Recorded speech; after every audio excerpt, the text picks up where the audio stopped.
Let's all go to the lobby. Let's all go to the...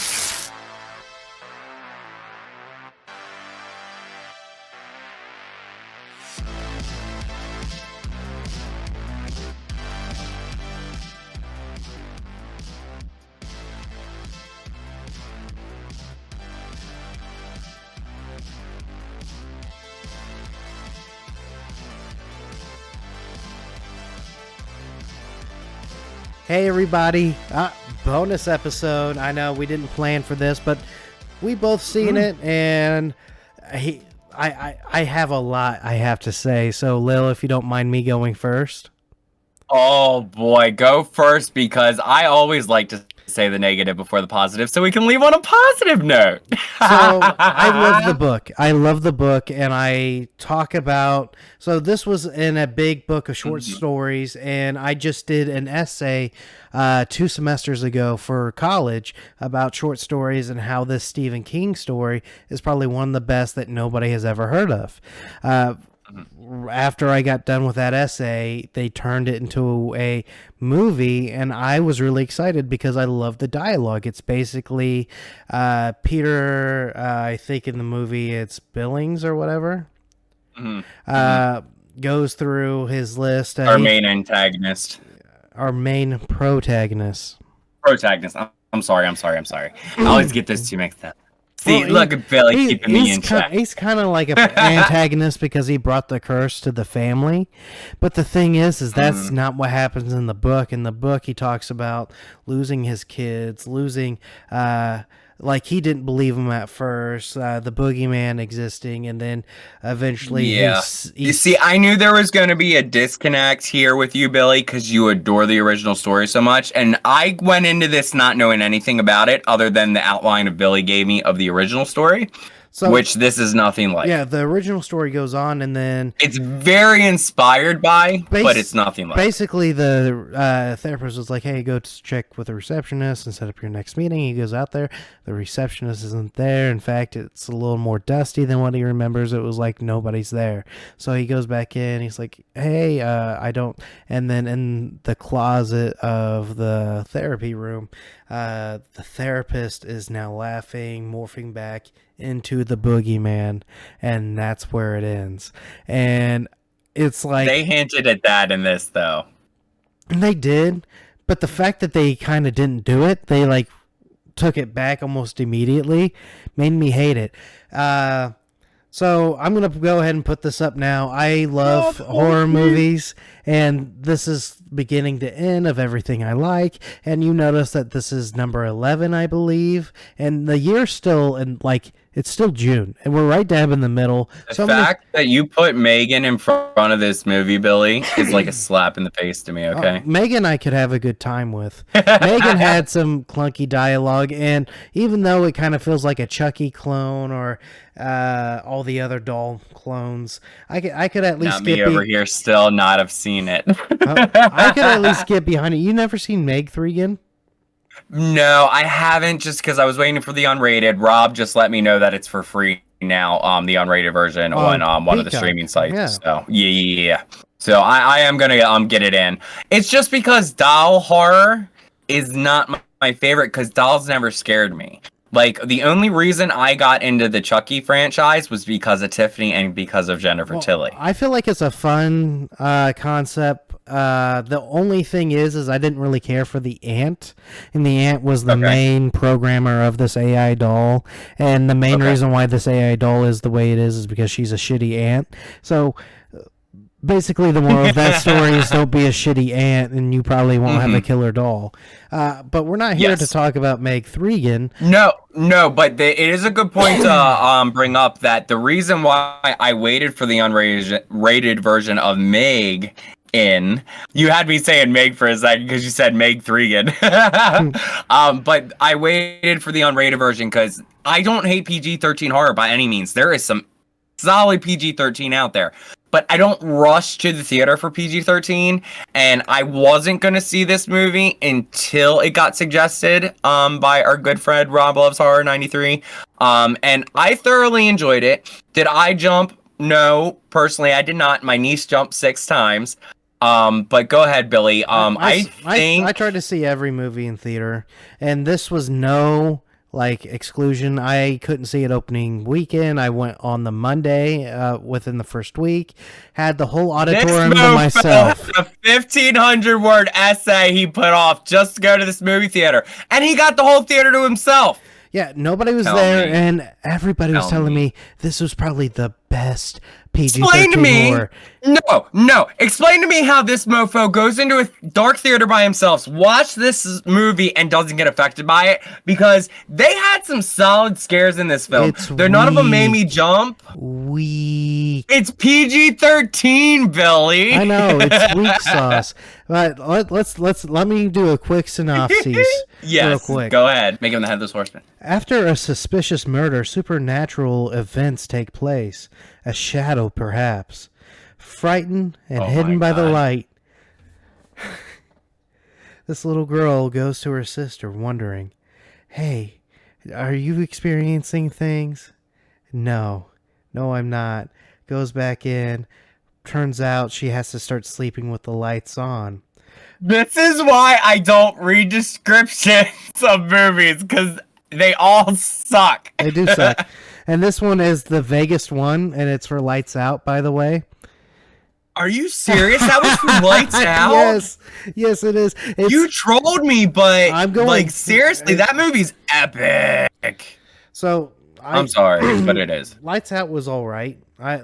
There's a tier of mediocre / Okay, I shouldn't say epic. I'm sorry. There's nothing epic about Lights Out. It's very mediocre in the way that it's made, but it's very effective to me. So if I had a tier list of like great things and then like in the middle and then poor, this would be in the middle. But the thing is, the things that inspired Lights Out and the Boogeyman are all like great tiers. So if you watch the short film, it's on YouTube, Lights Out, it's amazing and it's scary. And the thing is in the Stephen King book, there is no weakness. It's basically a tease at the protagonist. And they're like, They do that with Stephen King, though, my friend. Even that's why Stephen King's not a huge fan of The Shining, because they made the mother very weak. And in the book, she is not weak in the slightest. The first hint of insanity that she sees, she takes the child and locks him in a room with herself, because Stephen King wrote her in a way of being very strong. Don't get me wrong. I love Shelley Duvall, and she killed that role. My thing is logic. Shining had some logic to it. And a big issue of mine in this movie is the lack thereof. And there's 3 plots that pretty much go on, and there should have been 4, but they made my plot a 2-minute subplot that Yeah, Billy's a little bit bitter because in the original story, the father's the main protagonist. Yeah. And in this film, it's the sisters, especially the older sister. Well, it's not even even the father of that. So the therapist is the father of the kids. Billings, the guy who he talks to. This is not a spoiler-free episode. If you have not seen the film, do not go any further. Love ya! The guy who he talks to is the main protagonist in the book. So the very first guy he talks to, and you're like watching, you're like, man, this guy's kind of ballsy for letting a guy like him come to his home. And that's where the curse setup kind of goes, and it's like, well, I mean, he was kind of smart because he did bring out the recorder. If I was in his position, that's the first thing I would do, was put out a recorder just so. But that's kind of like the least he could have done in the situation, knowing that's like the generic thing all therapeutic people do, though. I mean, they do it more in movies, I think. Honestly, because I've never seen it in real life, though I understand why they do it, but I don't think it's really that used anymore. Any therapists or psychologists out there, let me know in the comments. Do you use a recorder? Just curious. So that's what I want to talk about, is because the book pretty much in there and the movie's somewhat different. The very first scene you see with the Boogeyman, the opening intro, where he comes in and gets that kid. Good. That sound and that little girl's acting and the sound in that scene, I'm sorry, it was so good. It was great. And I was like, you know what? Robin Lowe might have a point. I probably shouldn't have seen this movie alone in a dark theater. But that was probably the highest point of that movie, because you start off with this incline and then you're like here for the rest of the film. And I'll tell you the part where I felt the most safe, where all fear left me, is when she is exploring the basement and the light didn't work. She's taking her mom's stuff in there. And the main reason why I'm jumping ahead really far, it's because I'm telling you, this movie is not scary in the bit, because it's focusing on 5 different movie subplots, mixing them all into like things I've already seen before. And I'm like, okay, I could probably go for beat what's gonna happen. That'd probably be better than anything from that movie. I mean, I don't know whose this is, but I don't have to fatally do anything to give you tetanus or malaria. Anything. Let's go back from the beginning, because the girl's struggling because she lost her mom, and the whole basis of this is they just lost the mother. He just lost his wife. Everybody's very sad. This is a very heavy film in its subtext. There's not much light and airy about this film whatsoever. It's very dark toned, I feel. But there is some comedic parts. The Mean Girl B plot, though, my best friend moved on with these best friends, and I hate these best friends. Slap in this movie was one of my favorite parts. Oh my god, I'm jumping ahead a little bit, but when she slaps that little blonde-headed little blah blah blah blah. I can say douche because that's an actual thing you use. That's the best thing I can say. There's many more things I want to call her. Notes, but let's I just don't go personally with use it, so let's clear that up. I don't have. Oh my god. But we get a slap from the main character in this movie. Finally, they made us wait for it, but she deserved it. Well, and she got. I was like, my hands went up like this, and I was like, yes. I think there you go again, overhyping it, because the forearm wasn't there. If anything, it was more of a lunge in. It was girl. I've seen better slaps on like MTV Cribs. Okay. It was worth it. I loved it. They made us wait way too long for it, and once we finally got it, I enjoyed it. Thank you. But the thing is it's just petty BS. If anything, the worst thing that the girl done was like spilled granola or whatever that gooey stuff was on her mom's dress, and she did kind of have a point. Spilled. It's kind of like spilled. I don't know if I would wear my dad's clothes as soon as he passed. I mean, I get it, but at the same time, I wish the freaking boogeyman got her. Tell me. Hold on, I understand the scenes where she's smelling the clothes, because I bet you $5 is the way Dad sleeps this night is he's smelling the panties and missing his wife. Like the family has a smell fetish. Oh, crazy. But anyways. I'm sorry, you're kind of girls, gays, and theys. Just look at this; it will distract you. No, I'm just playing. But it's just so weird. This whole family is like, I wouldn't say hung up on the death, but they don't want to move on. No, fact, they are like the father is hung up on this death. The one line is like, maybe I don't want to move on, and it's like, well, you see everybody growing, and I'm not saying that like, hey, it's been a few days, you gotta like hike up your boots and go, but at the same time, you're going back to school, and if it's too quick for you, then you probably shouldn't go back. And then like in the scene, that was sad though. She went to her locker. She had the lunch her mother made her the last time before she died. That was really sad. That was rough. A lot of. But I agree. I don't think she was ready to go back to school yet. I don't think she was. And a lot of these movies have kind of like downbeats to them. And it's like, this is another thing I kind of had an issue with. A guy just committed suicide in your home, and you're going to school the next day, and you're sleeping in your own beds. See, like, I like like if a guy can the in my house that I didn't even know, like I don't, especially if I saw him, I don't know if I could sleep there ever again. Like No. having said that, that's kind of a lie because I lived in a house that we got really cheap because the guy decided to Smith and Weston himself in his mouth. And my mother had to clean up what the cleaner crew did not get on the windows. And let's just say I've seen real life stuff, and it's kind of nasty. Well, it's rough. And so the little girl is sleeping in her own bed. She has like a night phobia where she can't sleep in the dark, which, that's convenient, but we'll talk about that later. No, can I discuss how much I love this little girl, though? Like her comedic timing and just everything about her, like the way she kicks her sisters in the ankle until she drops, even though her sister's bigger than her. I was like, no, all this stuff she thinks of. I think she's a little genius. Let's just go ahead and deep dive in like her scenes because she has a lot of great individual scenes.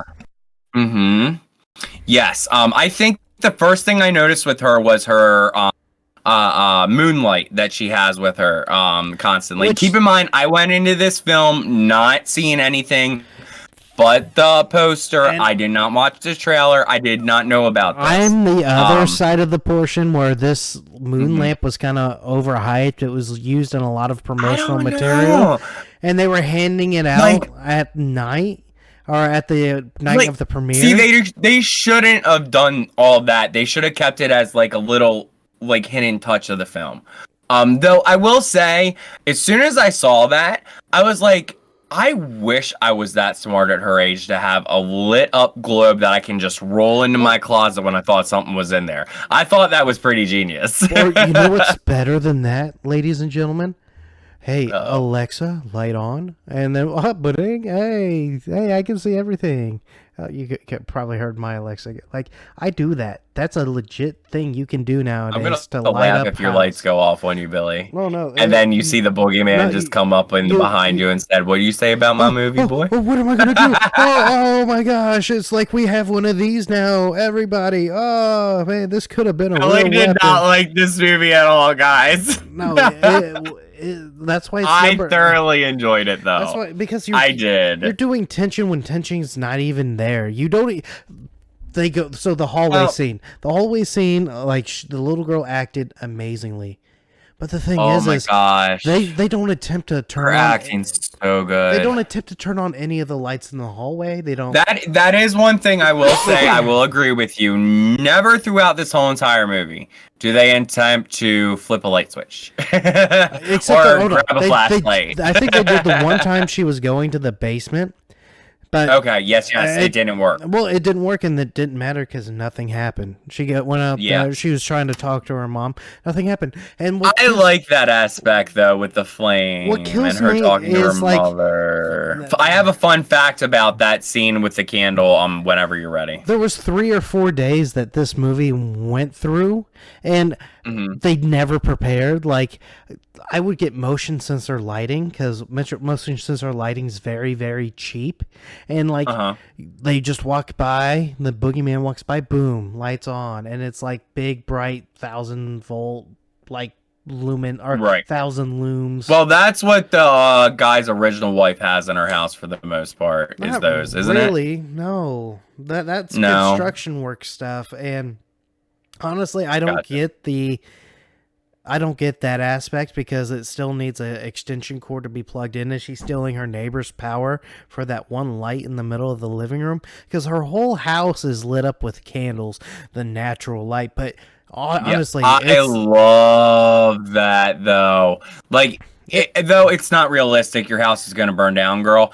But throughout her whole hallway, it's just lit with candles, and I loved every second of the lighting in those scenes. I thought it was really nice to look at. But let's go back to the scene where you had the fun fact. What was the fun fact? It is the easiest light to take out, but it was like gloriously beautiful. But no, where were we at, Mr. Billy D? We talked about the hallway. We talked about the basement. And in the basement, you had the mom. and you had a fun. Okay, so yeah, so when the older sister is sitting at her computer and she's reading how to connect with her mother through the flame. Fun fact, and I did not know that I knew this part, but the psychic that's on her computer screen, explaining how to commune with the other side, is the same psychic that was in the film The Host, and the same psychic that was in the film Dashcam. And you know how I confirmed this, which I already knew it was right, is in the credits, it says controversy of the host, or thank you, the host in Dashcam. And this film is directed by the same guy, Director, which kind of, like, The Host was excellent. Dashcam is one of the worst movies I've ever seen in my whole entire life. There is nobody that's going to ever change my opinion on that film. I had to fast forward through that film to get through it because the main character was so intolerable. So, sorry, not sorry. I want to go back to the hallway scene because you got the three times with the moon lamp. The moon lamp rolled into the closet one time. There was nothing there. The moon lamp rolled under the bed. I like the use of this little moon lamp though, because like it's kind of ingenious to have like a luminescent like ball to throw like where you need to see something. Cool, but you only used it 3 times and 2 times. That was sad. That was sad because like even you have it on the poster and you only use it about 3 times. It is kind of sad that they kind of get rid of it early. 1.5 or like 2.5. Because no, the scene where the little girl's under the bed, this was very effective to me. So she's under the bed with her moonlight, and you hear her sister sit on the bed, and she's like, "What you doing?" And she's like, "Oh, something along the lines of, oh, nothing, just trying not to die." I died laughing. Well, I was talking about the scene where she rolled it under the bed. Yes. That shot where they go from like above the bed to under the bed. I love that shot. That was a good one.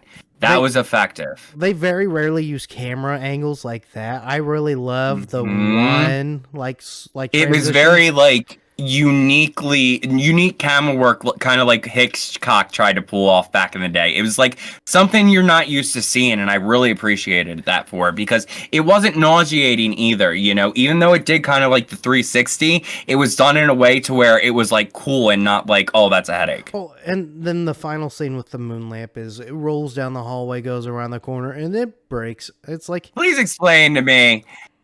No, never mind. Go ahead. No, please explain to me what, because I'll explain the crap out of this movie. Because we're thinking logically. Never mind. And as soon as I break it down logically, myself down in a bigger hole that I've already dug for myself. No, I love this film, and you're not convincing me otherwise, Billy. Oh, we're still talking about scenes with her having freakouts. Let's talk about the therapy. Therapist scene. Out of all the lights you could have put in there, red is probably the scariest of them all. Why not a blue light or a green light? Like something. I was thinking, fun. I was like, really, a red light? I mean, it's super effective for the scene, obviously. But yeah, I was like, it works so well, though. I love that scene. I like the actress they chose. I like the actress they chose for the therapist because there was an audible from when like that scene started when they because if you haven't seen it and you're interested in this episode still. The little girl and the daughter go to group therapy. The father's supposed to be there, but he's not ready yet. And during group therapy, they try to get her over her fear of the dark by basically light sessions, which is sitting in a dark room with the flashing red light. So you get a glimpse of light and then it goes away so you can get accumulated to the dark and it doesn't scare you anymore. Well, we all know this is a bad idea. And right before the lights go out, or right as the lights go out, when she's flashing red, there was somebody in my audience that went, oh my God. And it was just her face and it was just her expression that got this person. So I thought that was pretty cool. I like the actress they chose because I thought she was very effective. She was very kind and humble, but at the same time, there was something like nefarious. Well, it was probably the better scenes. If I could compare it to anything else, it's like the Curse of La Llorona when she had the puddle scene. It's like there's one scene that sets these mediocre movies aside, and I'll give them this one. But then there's some of these scenes that we're still talking about the little girl that really make this movie hard to love. And the video game scene with the slumber party night, Don't come for it because it's one of my favorite. it's still god awful. I'm just playing. Come for it. Come for it. But I do love this scene. So I this scene is understand- one of the scenes that made it for me. Honestly, I understand playing video games in the dark because it's fun, but you have a murderer that's been after you for like 3 nights that is loving the darkness. This is true. And also, she has a fear of the dark. You would think immediately all the lights would be on anyways, but no, you're in the living room, by the way. It's not like you're in a basement or There's a lot of conveniences in this film. There is. Though I will say within the conveniences are beautiful shots and creativeness. Like, or the because Three she was using... Stooges. Like, this scene, like, picks her up, hits her on the TV. I'm like, oh, did they do something? No, the next thing she has a little bump and then like a Band-Aid. Like, oh, no. Like, okay, Billy didn't like this, but let me explain. I thoroughly enjoyed this because I didn't feel like they were going to go there in a PG-13 because they normally don't, like, batter and abuse, like, children in PG-13s normally. And they literally pick her up, toss her around, and throw her into the television. I was like, but the thing is, they went there, and I love what it. happened to that with the other kids? No, he immediately grabbed them and got them. See, that's it. I get it. So, I get it. You're just teasing for audience sake. You're just giving, like, this is PG-13. It's PG-13, so I gotta give it leeway. If this was rated R, we would be having a different discussion. I'm not giving it any leeway because the PG-13 is just because they want money from you and me, and to claim that this is a good movie, of course, because of the hype of this movie is false. The hype of this movie is false. There is no way that they had to cut scares from this film, and not to mention they add bogus scenes that make it so stupid. Like, okay, let's just jump into this one real quick. When she goes to the house. Billing's house. Okay. Did he stop? Okay. Like, the guy showed up well dressed and ready to talk about his kids, and it didn't seem like this was an event from too long ago. When you go to his house, it looks abandoned. It looks like a trap house. It looks like nobody paid monthly on it. And the thing is if you got a boogeyman haunting you and you know that the weakness, because the mom knows the weakness is the light, you would keep a job and at least pay your electric and to keep the lights on.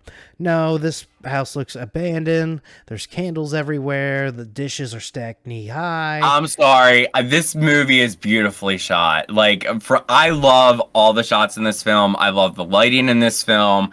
It might not be the best film in the whole entire world in a lot of ways, but it is really shot well, I think. But the thing Personally. is there's a shotgun scene, like, and this is it, and she's like, I see him behind you. No, stand still. Okay. Shotguns don't do like a single. Are you talking about the zip tie scene? No, that's not the zip tie scene. No. That's when they first meet in their shotguns. That's where she runs out the house and like, what is that? It's like a gun. Yeah, the girl shoots, and the thing is, she is in the line, and when the shotgun goes off, it's not precise accuracy. It's like a spread slug, like everywhere. Yeah. And she's like going to town, and like, I don't know how she lived. I don't know how logically she should have died right then and there, and I would probably give the movie a little more props. But no, she escapes somehow. And then the thing is, the crazy lady that shot her, she gets a phone call at the hospital. Hey, I know how to kill it. Come back.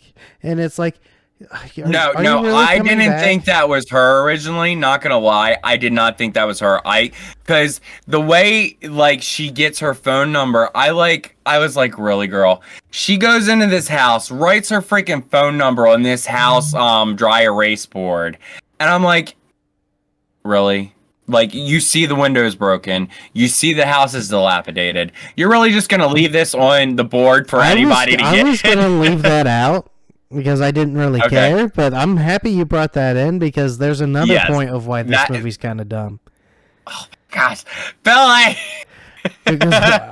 Who goes to a stranger's house and is like, if you need anything, like, it looks abandoned anyways. That's one thing I didn't agree with, though. Going back to one of my favorite parts with the little girl, just real quick, my favorite scare of the whole entire film.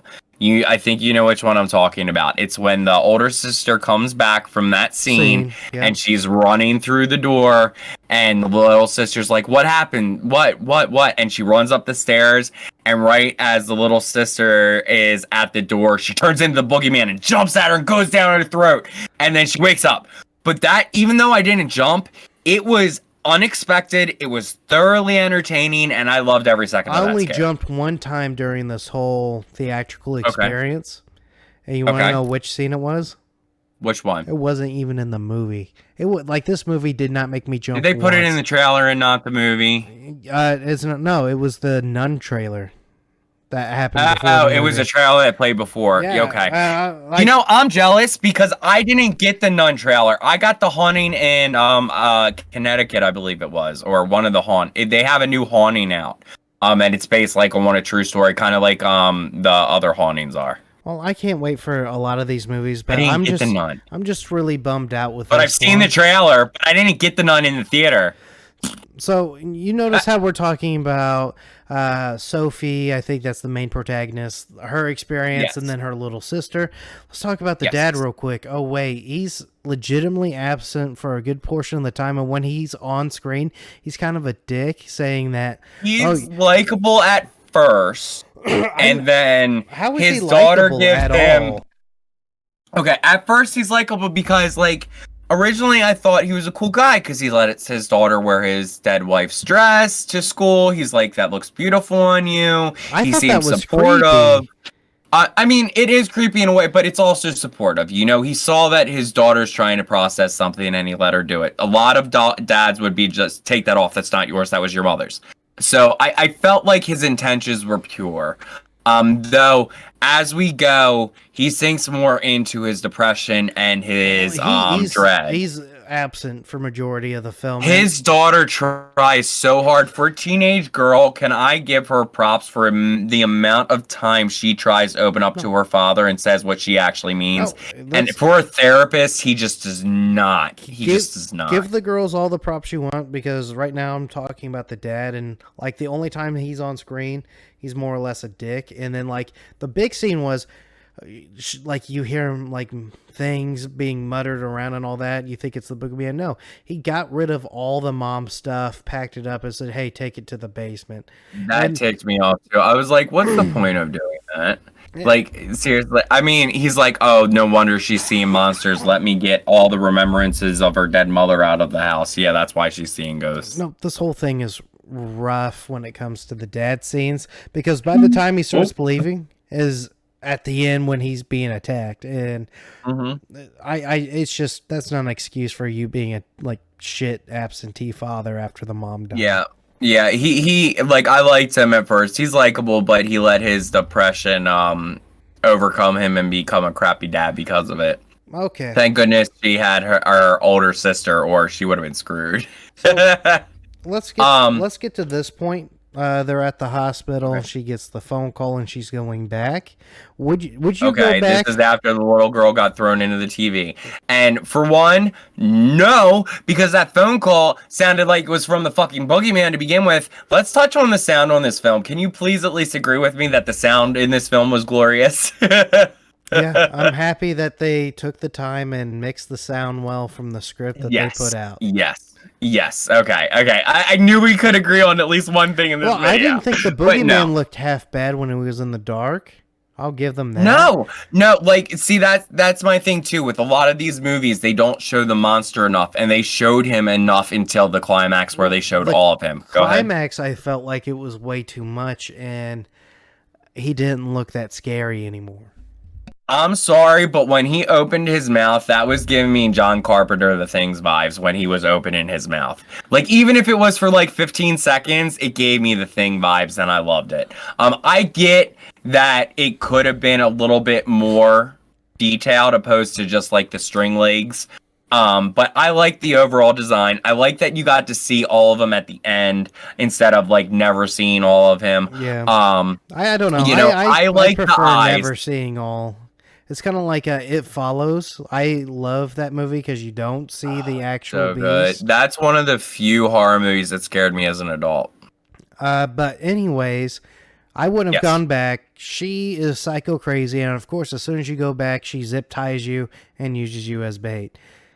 Yeah. Oh my God, But that scene! I was so mad. she gets what I thought she deserved for being batshit crazy. She Yeah. just needed Yeah. to go. Yep. Go ahead, zip tie her, do the freaking wall, and then scream for her help. Yeah, she's really getting to you, lady. Yeah, but I'm surprised they showed it though in the PG-13 with her getting you ripped could tell like it that. was milliseconds. Like they probably cut that scene so hard. It was. It 'Cause was. I know as they soon as did. it was ripped, they're like cut back, and I'm like, okay, I Yeah. get it. They're trying Yeah. to Like, be edgy with a PG-13 rating. That's fine.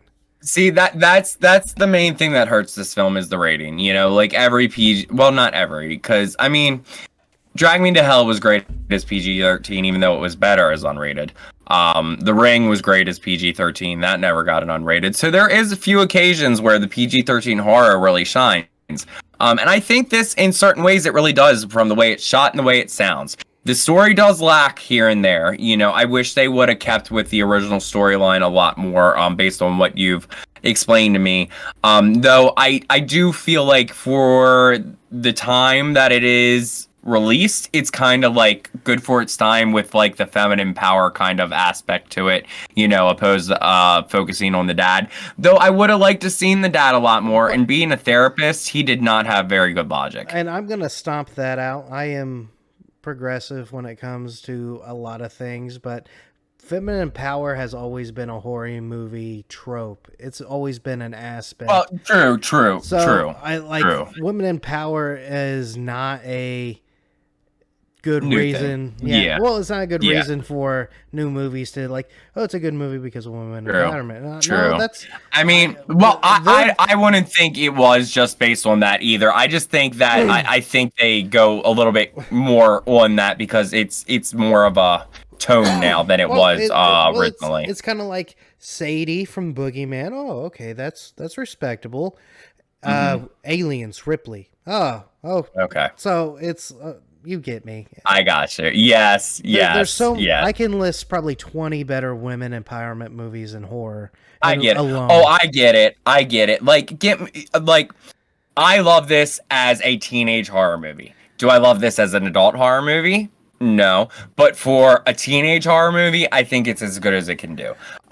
They were very constrained with their rating, I think. If they would have went rated R, they could have went really hard with this and made it like even more. Because with the tone of their beginning scene, like if they would have kept going with that, in a world without Insidious or Conjuring or movies like that, this movie would have a leg to stand on its own. But I feel like it's pulling from a lot of things. And oddly enough, the Stephen King for children, R.L. Stein, had a few scenes, especially the basement scenes and I call them plants or vines or whatever, the Boogeyman vines. I didn't understand that.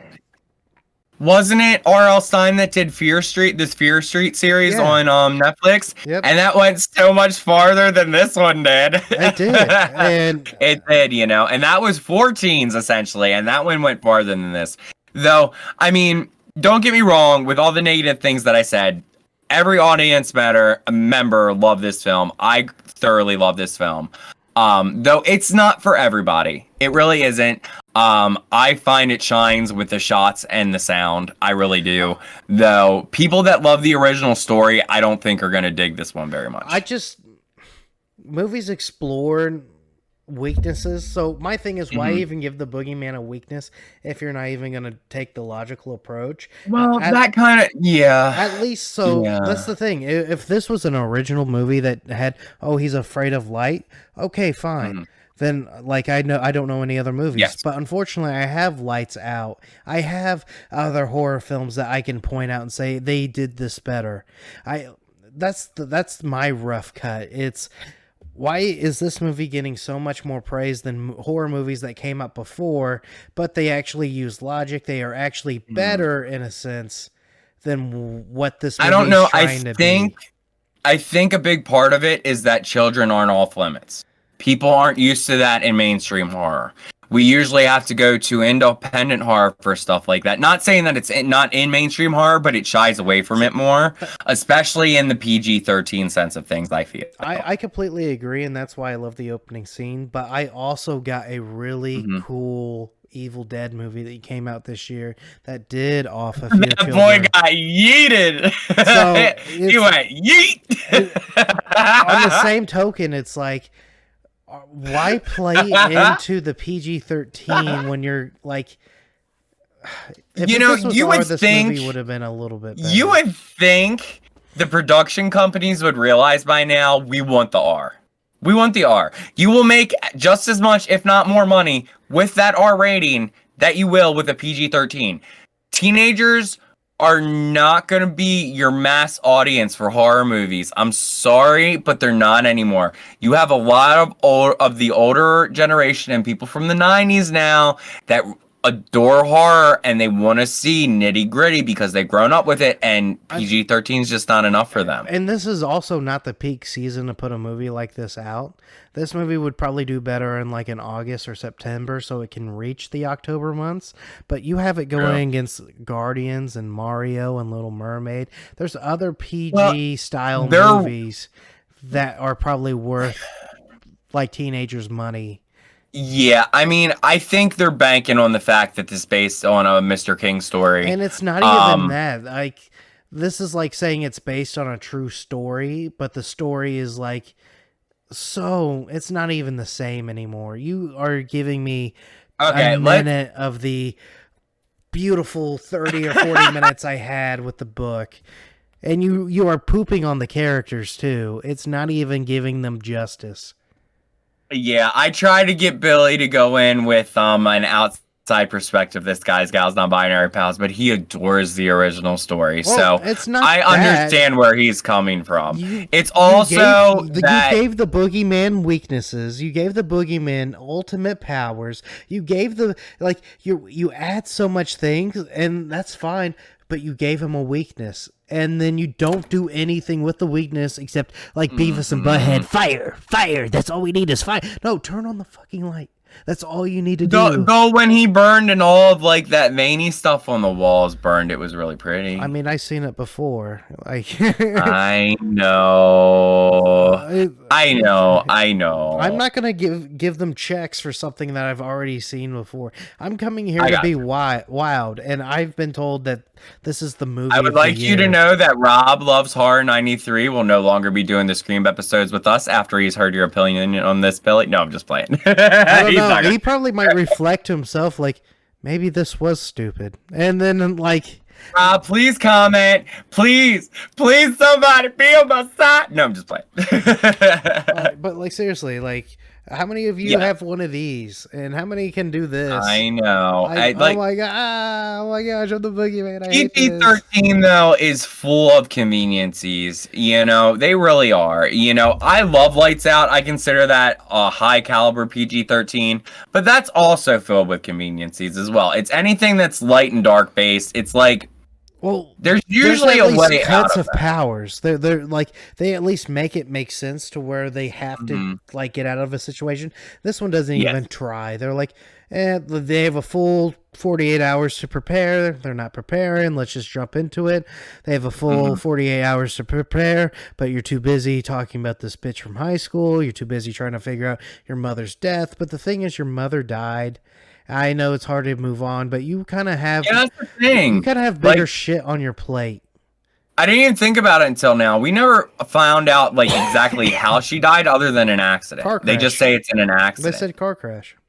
Oh, did they? Yeah, they said car crash. Okay, I'm sorry. Oh, maybe in the hospital scene they said that. I didn't pick it up. I'm sorry. Yeah,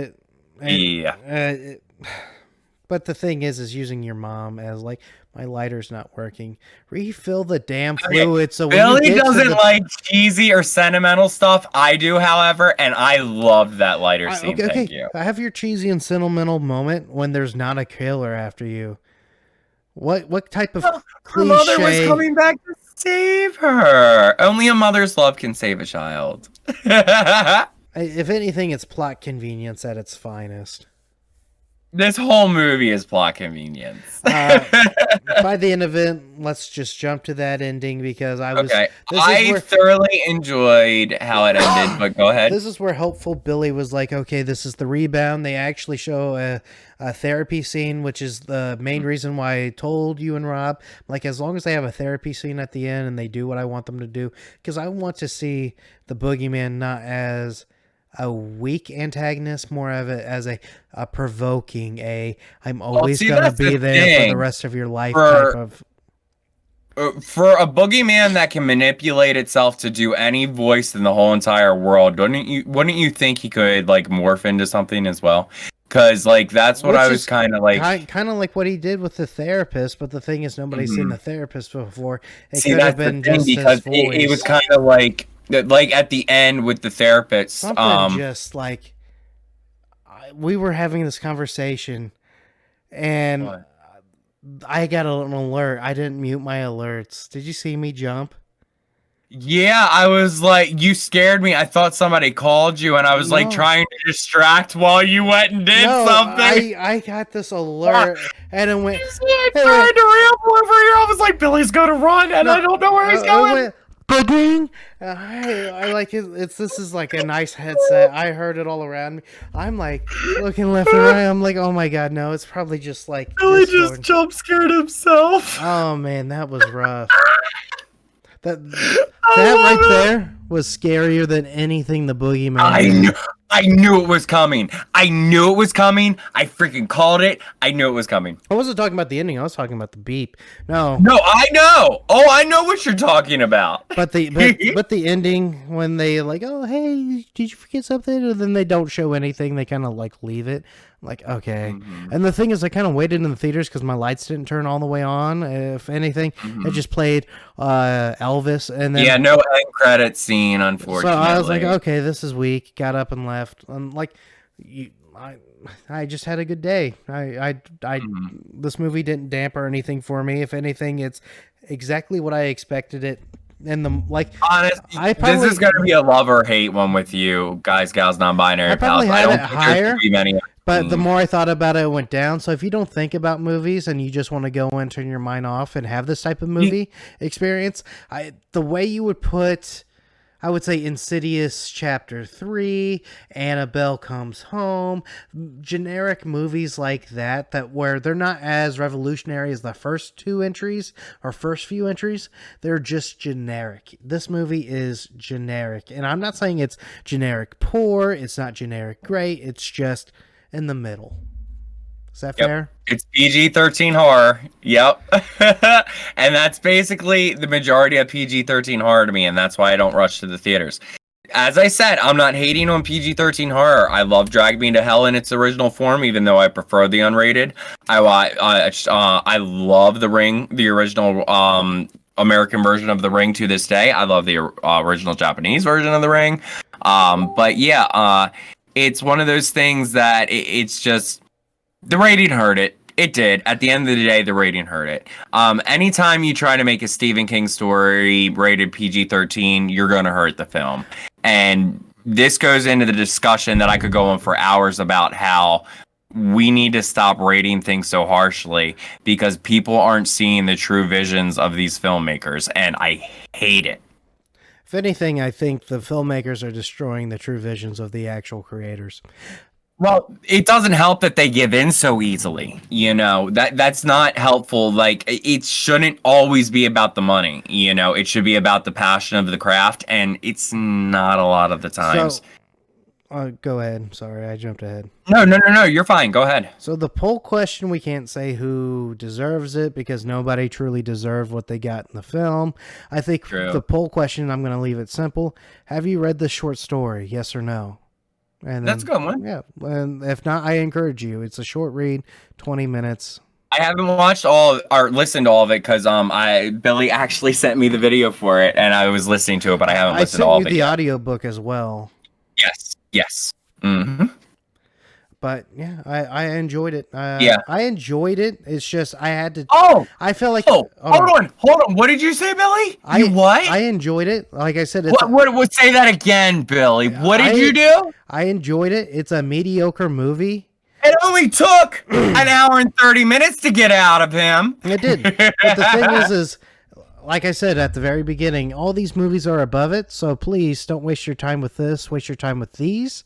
And then on top of that, logic wins overall. And if you're a logical person, keep in mind the list he just popped up is not my list. This is Billy's list. Okay. The thing is like I felt like I had a better time, and those movies had more rewatchability. This one, Understood. I feel like it's my one and done, and I'd probably like if I buy it, it'll probably just stay on the shelf and collect dust. I mean, I'm gonna buy it personally. I enjoyed it enough to buy it. I want to rewatch it. Maybe they're gonna do an unrated version. Highly doubtful. But you can always hope. All right, let's get into the game. What game do you have for me? Yay, I get to do the game this time. I'm so excited. Billy usually gets to troll me with this game, but this is how it goes, guys, gals, non-binary pals. There's 1 through 5. I give Billy 5 movies. He's not allowed to change the slot he picks, and he doesn't know what's coming next. Are we ready, Billy? I am ready. Alrighty.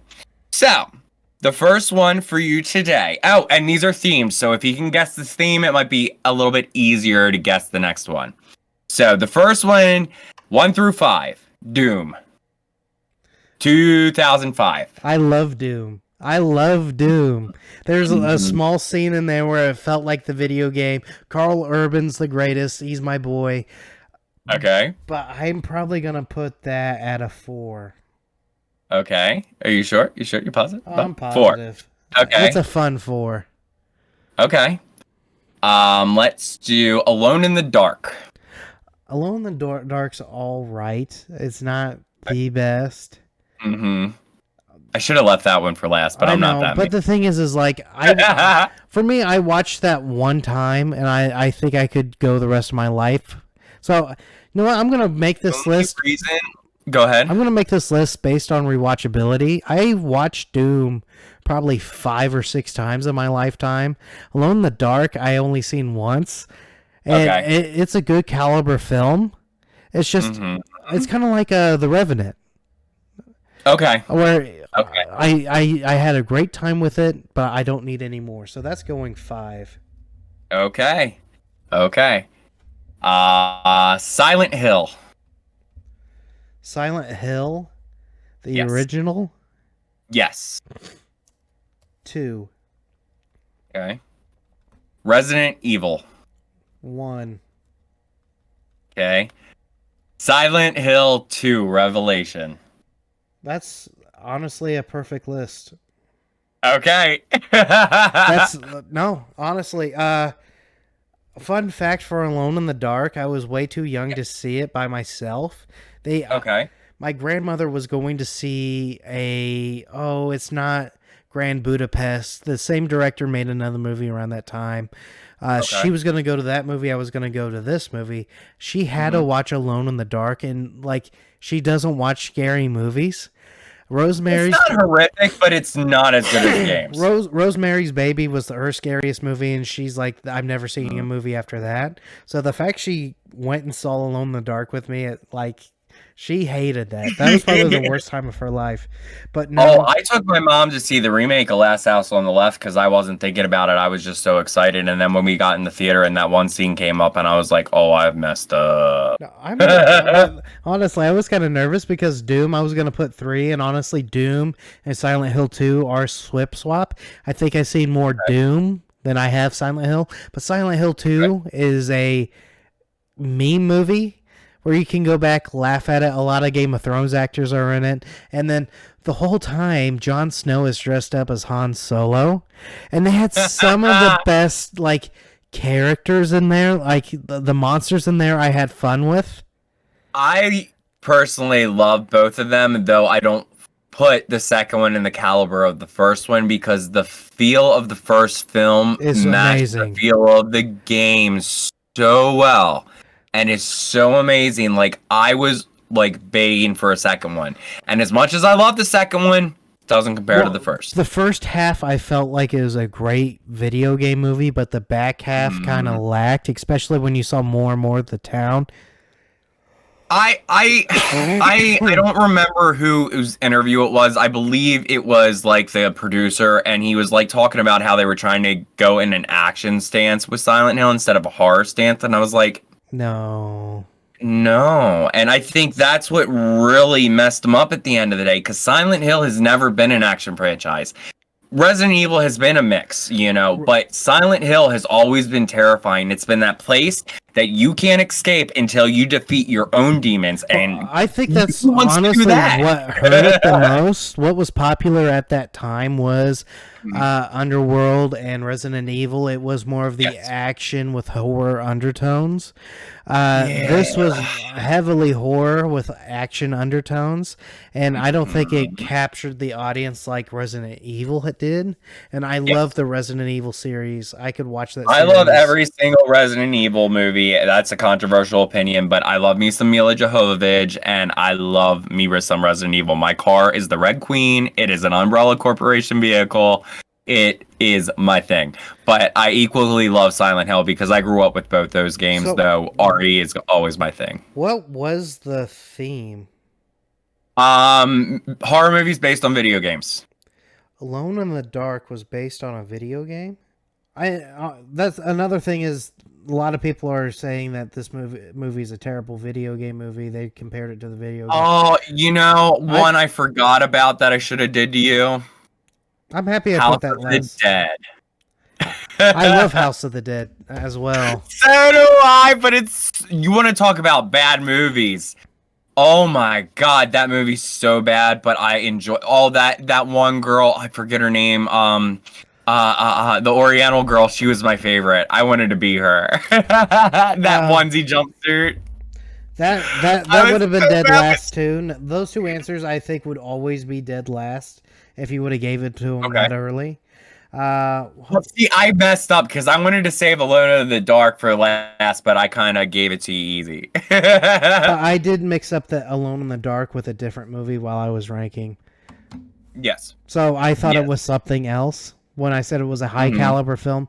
This movie was about a little girl who's always alone in the dark, and she sees these little demons. Are you talking about like that has the bed scene where they're under the sheet? Yeah. Yep. I did not enjoy that film personally. I love that film. I thought it was unique, and I thought the child star. Good thing I didn't say child star because you would have called my ass out on it. But no, Shut in the Dark. I remember the poster. I remember seeing it at a young age. It was like a Netflix movie or something like that. Christian Slater is like a unsung hero in my opinion. The movie's still decent, but yeah, it deserves the 5 spot. Doom, yeah, honestly, I would put that in 5 as well, even though I own it and watch it on occasion. Doom is underrated in my opinion. I personally don't like Doom. I have no problem with Eraserhead, aka The Rock. Yeah. No, I'm just playing. Guys, gals, non-binary pals. I think he's really funny. But I just personally, I don't like POV to begin with. Like that, and that scene of POV just made me nauseous. I love that scene. I'm sorry. I love found footage, but I could not stand that scene because I can't play shooters. I've never seen Hardcore Henry then. I don't think I have. I've heard that name before, though. Hardcore Henry was a fun ride, but it's all shot with a GoPro. It's first person all the way. I mean, I can try... But because I can do Blair Witch and stuff like that. It's just certain ones I can't do. He fights and it's dizzy. You will get dizzy. But good acting, good actors, a great antagonist, and they have a Queen fight song in it. Oh, nice. So I would at least look up the Queen fight song if you're going to look that up. But hey, I think we've reached our time. Thank you guys. I get so sad at the end of these because I have so much fun doing them. And Boogeyman was kind of different. We didn't announce this movie at all. And no, it was an impromptu. And it was fun. I think we had two different sides. Definitely. I explained my reasoning, and I know everybody on Horror Talk's going to come after me, so... No, not necessarily, because I do see your points, Billy. Like, I get how this is not a great film, though I thoroughly enjoyed it. The people that won't see the points are the ones that are in the dark, and I'm saying if you use your flashlight on your phone, I'm just kidding. I'm acting like they're stupid. Oh no. I mean, I keep a ring light behind next to my bed, and I got like, these dangly curtains next to my bed, so I think I'm good in the Boogeyman sense. All right, yeah, we're gonna go to bed now. We're gonna have our nightlight song, ladies and gentlemen. Please. Billy's gonna go to bed. I'm currently gonna get on TikTok and show you something super special that Billy made me today, and you guys can vote. Oh, yes. Please look at that. I'm happy I'm so that she's excited happy. and so grateful that Billy made this and put it on his shop. It's in my link tree in my about section on my TikTok. First and second episode, I was kind of wanting one, and I was hoping you would jump on it. And I'm like, I'll do it because I kind of want one anyways. Well, I don't know. I guess I'm just underestimating myself. I didn't think I was popular enough for merch yet. But Billy believes in me. Like I believe in Billy. Like all the merch in that merch store, I bought it mostly for myself. Like you guys, my favorite thing's the hoodie. So I have a Billy D hoodie that has my emblem, and on the back it says I love bad movies, and that's my gimmick. Because if you look at that list that she gave me, bad movies were kind of my thing. Bye.